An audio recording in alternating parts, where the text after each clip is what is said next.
What's going on, everybody? My name is Chris, this is X Pickup Editing, and today I'm going to show you how to speed ramp in Premiere Pro.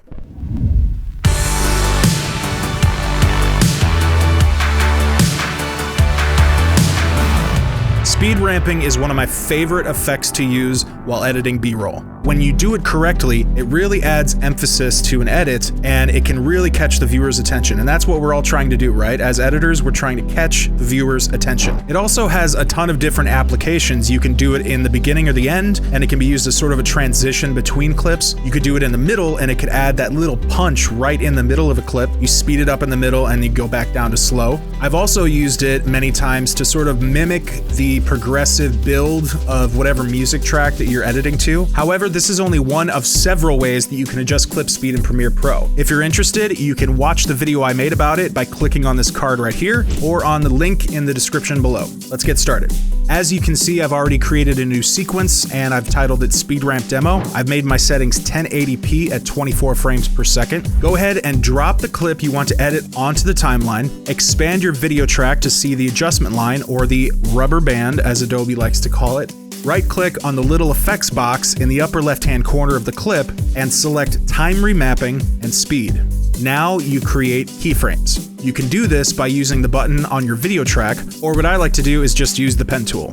Once you've created your keyframes, markers are going to pop up, and you can use these like in and out points by stretching them back and forth. Change the speed by hovering over the rubber band and pulling it up or down. You'll see a percentage indicator that tells you how fast or how slow you are setting the keyframe. Once you've made your adjustments, you can change the easing between keyframes by clicking on a marker and then grabbing one of the curve handles below it. This will make that ramp effect look even smoother.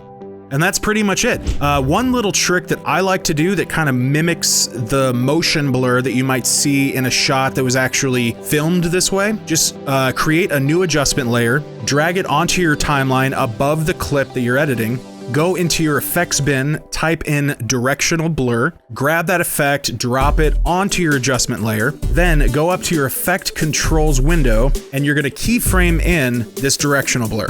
So you don't want to add too much blur because then it will look a little hokey or fake. So just keep the blur length between, 5 and 10, just depending on how fast your clip is. Next, you're just gonna match the keyframes of the speed ramp. Once you've put your keyframes in, you're gonna select all of them, and then you're gonna want to add a little bit of a Bezier curve. I honestly, everyone pronounces that word differently. I'm gonna look up how you pronounce it. Let's go to Merriam-Webster's dictionary here, and Bezier. That cannot be how you pronounce that word. Okay, Bezier, whatever. Basically, you're just wanting to create that ramping, easing curve. I like to use ease in and ease out, but you could just use auto. It's just all your preference. This ramping happens so quickly that it's really hard to notice anyway, because the effect is so subtle. That being said, just play around with it and see what you prefer. After you're done, we're just gonna play the video back, and that's it. Very subtle motion blur effect. All right, thanks for watching. I appreciate a like on the video, subscribe to my channel, and we'll see you next time.